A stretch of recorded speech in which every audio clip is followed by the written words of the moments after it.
Pakistan's principled policy based on supporting the inalienable right of self-determination of the people of Palestine and their right to an independent state of Palestine with Jerusalem as its capital, and demands an immediate ceasefire in Gaza, an end to the Israel blockade of Gaza, full access of Gaza to all international humanitarian organizations so that relief supplies, medicines, food and water can be supplied to the beleaguered citizens of Gaza, and further demands an end to Israeli aggression and occupation and termination forthwith of all Israeli activities aimed at desecration of holy places of Muslim Ummah. Thank you, Mr. Chairman.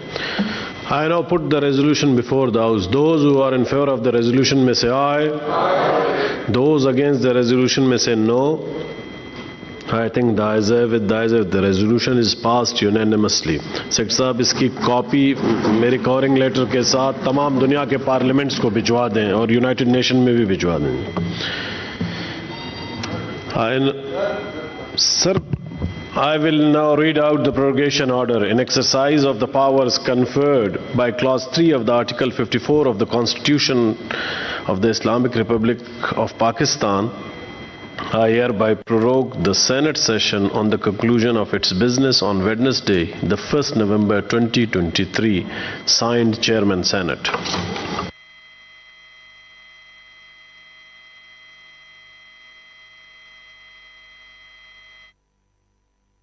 نہیں ہے.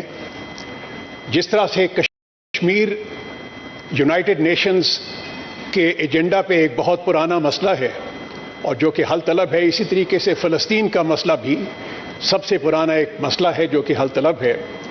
دونوں مسائل کے بارے میں جناب chairman اقوام متحدہ کی قراردادیں موجود ہیں جس کے اوپر ابھی تک عمل درآمد نہیں ہوا. لیکن جناب چیئرمین، جس اہم موقع پہ ہم یہاں پہ جمع ہوئے ہیں اپنی سالیڈیرٹی فلسطین کے عوام کو شو کرنے کے لیے، میں سمجھتا ہوں کہ وہ نہ صرف ہمارا ایک مذہبی فریضہ ہے بلکہ ہمارا قومی فریضہ بھی ہے. جس طرح سے فلسطین کے عوام اسرائیل کے غاصبانہ قبضے کے بعد ایک بہت ہی ظلم و استبداد کا شکار ہیں اور بے شمار وہاں پہ شہادتیں ہو چکی ہیں پچھلے کئی روز سے، تو وہ میں سمجھتا ہوں کہ نہ صرف قابل مذمت ہے بلکہ ہم سب کی یہ فرض بنتا ہے کہ فلسطین کے عوام کے لیے ہم اپنی سالیڈیرٹی شو کریں، ان کے ساتھ جتنی بھی حد الوسع ہم ان کی مدد کر سکیں، وہ ہمارے لیے ایک قومی فریضہ ہے اور ہمارے لیے بہت ہی اہمیت کا حامل ہے.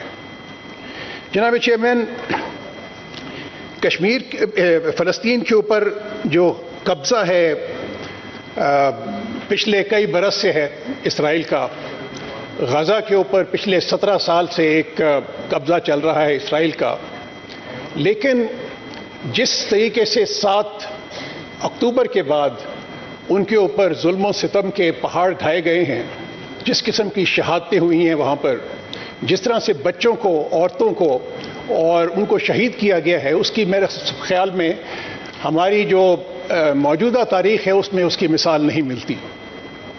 میں کل رات ہی جناب چیئرمین یونیسیف کی ڈائریکٹر جنرل کیتھرین رسل کو سن رہا تھا اور انہوں نے ایک بہت ہی اہم بات کی. انہوں نے کہا کہ پچھلے 2 ہفتے سے جو وہاں پہ ظلم ہو رہا ہے غزہ میں، غزہ ایک قبرستان کا ایک نمونہ پیش کر رہا ہے. ان کے مطابق، یونائٹڈ نیشنز کے مطابق جناب چیئرمین، کوئی تقریباً 8500 کے قریب فلسطینی شہید ہو چکے ہیں، جس کے اندر کوئی 3500 بچے شامل ہیں. کوئی 25000 سے زیادہ